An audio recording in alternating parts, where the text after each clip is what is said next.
Assalamualaikum. Bertemu kembali dengan saya Cipta Hening, pengasuh Majelis Zikir dan Sholawat Sirul Asro, Surabaya. Pada kesempatan kali ini saya akan membahas tentang makrifatnya iblis dan makrifatnya Muhammad. Bahasan ini tidak bermaksud untuk menyalahkan atau menghukumi atau membenci kepada suatu kelompok, akan tetapi bahasan ini adalah sebagai keterangan sehingga mampu menjadikan bahan perenungan bagi diri kita dan memilih jalan makrifat yang terbaik yang sambung kepada para guru-guru kita, kepada Rasulullah Shallallahu Alaihi Wasallam, dan kepada Allah Subhanahu wa Ta'ala. Lalu apa perbedaan antara makrifatnya iblis dan makrifatnya Muhammad? Kita simak video selanjutnya.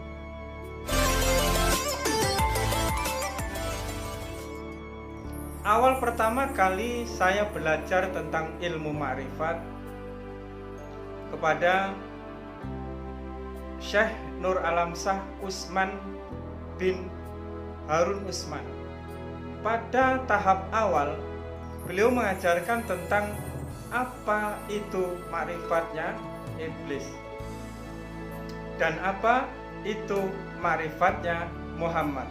Seperti halnya bagaimana alimnya iblis dan bagaimana alimnya Muhammad, bagaimana syariatnya iblis dan bagaimana syariatnya Muhammad. Di dalam syariat dan di dalam kealiman iblis dan kealiman daripada Muhammad itu sama persis, sama-sama alimnya, sama-sama ahli ibadahnya. Tetapi yang membedakan, di dalam setiap ibadah iblis yang dilakukan, tujuan utamanya adalah supaya nampak lebih alim, lebih ahli ibadah di hadapan Allah Subhanahu wa Ta'ala dibandingkan dengan Muhammad. Begitu juga di dalam bermakrifat kepada Allah, iblis pun ingin menunjukkan karakternya, bahwa sesungguhnya dialah makhluk yang lebih bermakrifat kepada Allah daripada Muhammad. Sehingga di dalam pencapaian makrifatnya kepada Allah, si iblis ini tidak melihat kekasih Allah, tidak melalui wasilah, tidak melalui robitoh, tidak melalui tawasul kepada Muhammad. Dia langsung menuju Allah Subhanahu wa Ta'ala tanpa melihat, tanpa bertawasul, tanpa berwasilah kepada Muhammad.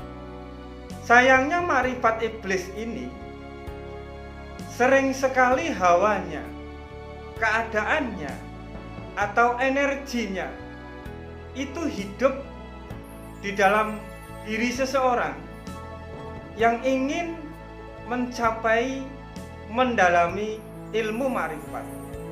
Ada sebagian orang yang belajar tentang ilmu makrifat, dia tanpa guru.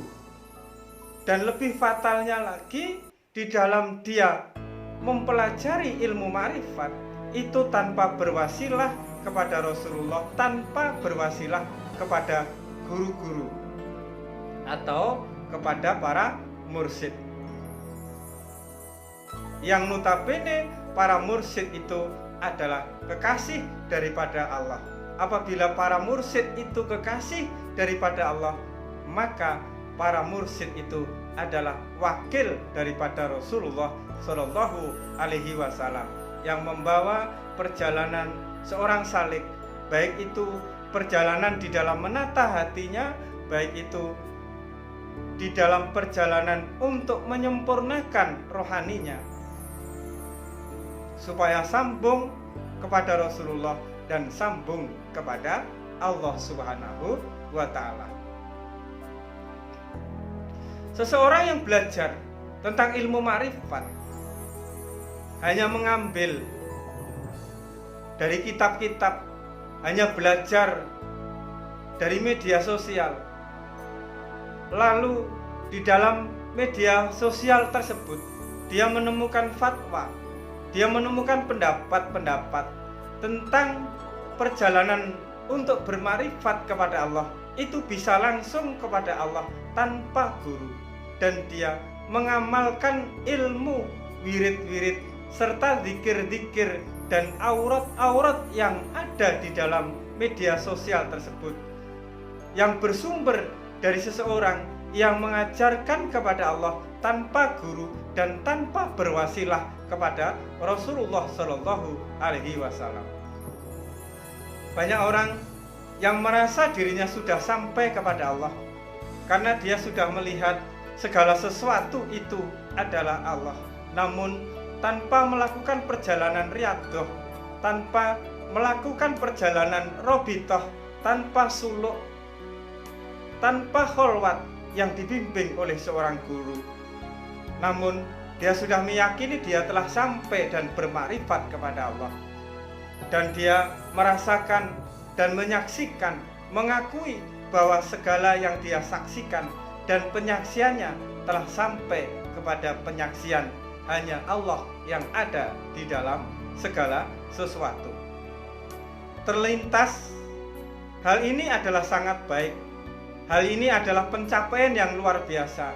Namun, pencapaian yang dicapai oleh dirinya sendiri tanpa berwasilah kepada Rasulullah Shallallahu Alaihi Wasallam, apalagi tanpa berwasilah kepada para guru, maka apa yang dia alami, dia saksikan, dia dapatkan di dalam mencapai ilmu makrifat itu hanya berdasarkan pemahamannya saja, hanya berdasarkan apa yang dia sangka, hanya berdasarkan apa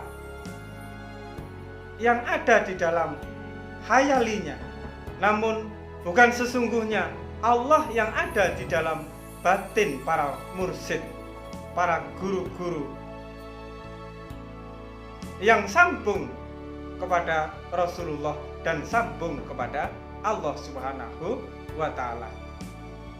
Seseorang yang bermarifat tanpa melihat Rasulullah, tanpa berwasilah kepada Rasulullah, tanpa menghadirkan hati kepada Rasulullah, sehingga hatinya bersentuhan dengan hati Rasulullah, jasadnya bersentuhan dengan jasadnya Rasulullah, niscaya yang dipandang tentang Allah bukan Allah yang dipandang oleh Rasulullah, bukan Allah yang ada di dalam hati Rasulullah, bukan Allah yang disaksikan oleh Rasulullah, dan bukan Allah yang ada di dalam rahasia Rasulullah Shallallahu Alaihi Wasallam. Seseorang yang bermakrifat kepada Allah tanpa melihat Rasulullah, tanpa memandang nur Rasulullah yang bisa menyambungkan hati umatnya kepada Allah, sehingga dia tidak merendahkan hati dengan tawasul, dengan mengambil wasilah, dengan permisi assalamualaikum dulu kepada Rasulullah, maka hal itu laksana iblis yang dia tidak memandang Rasulullah Shallallahu Alaihi Wasallam. Dia tidak memandang Adam karena dia merasa bahwa dia mampu bermakrifat kepada Allah, dia mampu alim kepada Allah, dia mampu ibadah kepada Allah tanpa melihat Adam, tanpa melihat Rasulullah Shallallahu Alaihi Wasallam. Marifatnya iblis adalah marifat yang sepintas itu baik. Namun apabila kita telusuri lebih dalam, sesungguhnya ada kesombongan di dalamnya, ada takabur di dalamnya, ada riya di dalamnya, dan dia tidak ada adabnya kepada Rasulullah Shallallahu Alaihi Wasallam.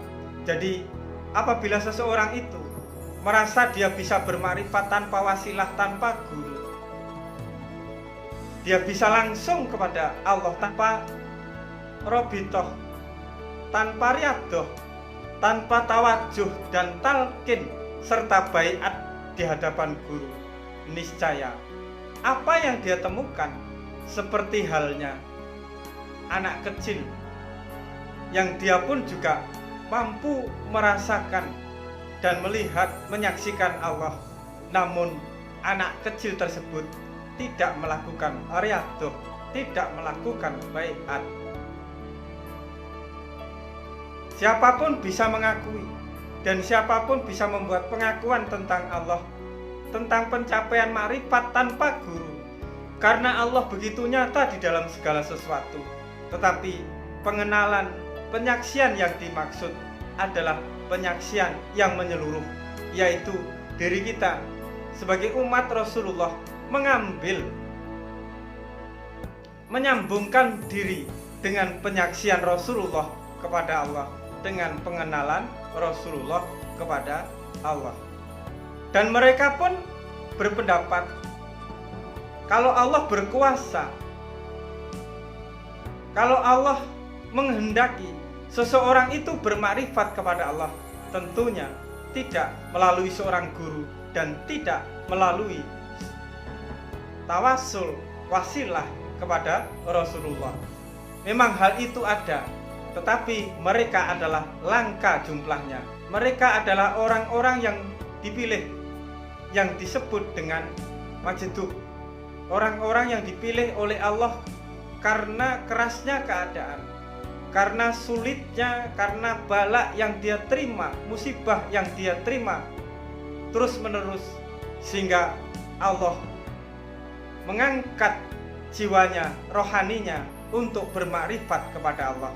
Awalnya memang dia tidak berguru dan dia tidak berwasilah kepada Rasulullah, namun pada ujungnya dia pun akan berkumpul dengan para mursyid dan berkumpul dengan Rasulullah Shallallahu Alaihi Wasallam.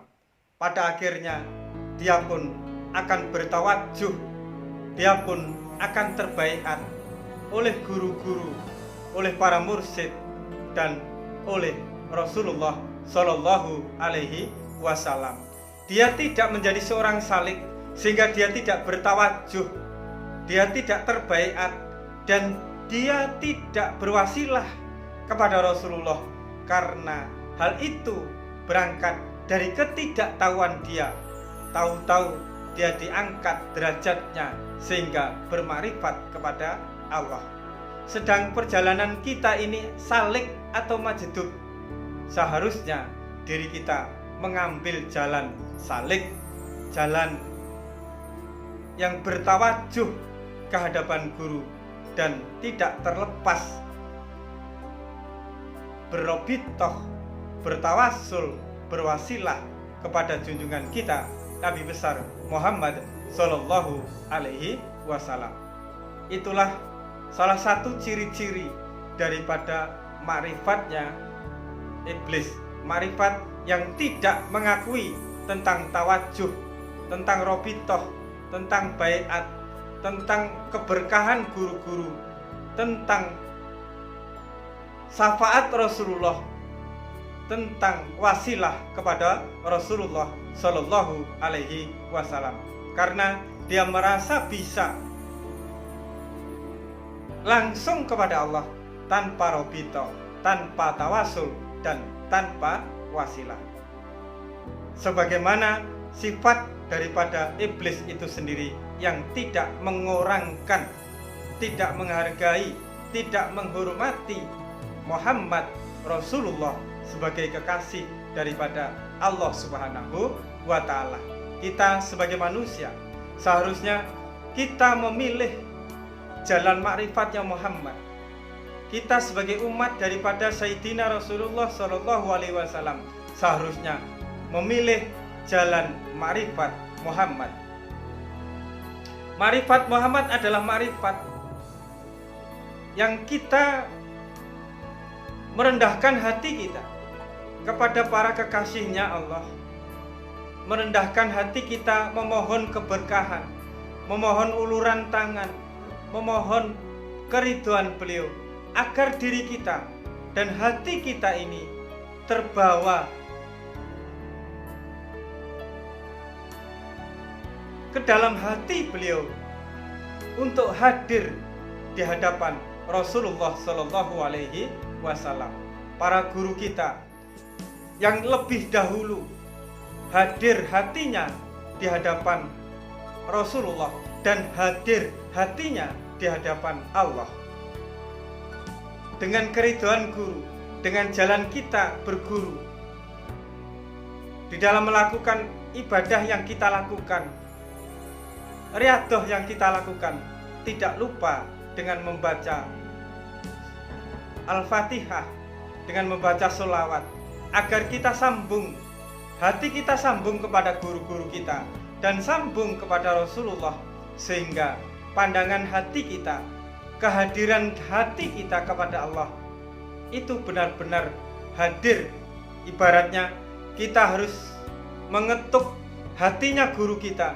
Di dalam hati guru kita ada Rasulullah, lalu kita mengetuk pintu hatinya Rasulullah, dan di dalam hatinya Rasulullah itu ada Allah.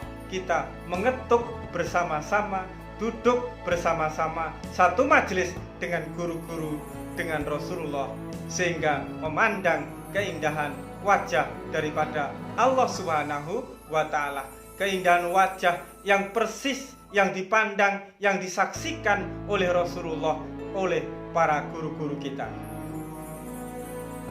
Inilah ma'rifatnya Muhammad, adalah memilih jalan salik, memilih bertawajuh,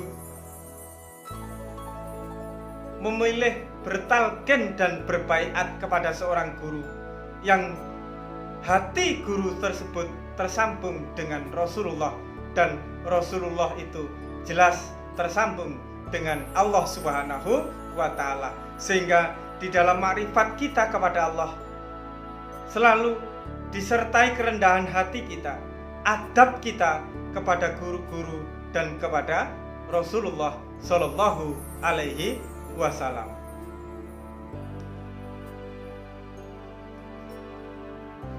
Pernah suatu ketika ada teman sama-sama pejalan spiritual, dia bermimpi berkali-kali berada di langit, dan dia melihat orang itu berzikir, bersolawat, bersenda gurau dengan Rasulullah Shallallahu Alaihi Wasallam, dengan Sultan Aulia Syekh Abdul Qadir Al-Jilani, dengan para kekasih Allah yang lainnya. Namun orang tersebut tidak kebagian tempat duduk, sehingga dia harus memandang majelis yang di dalamnya ada Rasulullah, ada Sultan Aulia, dan ada para kekasih Allah.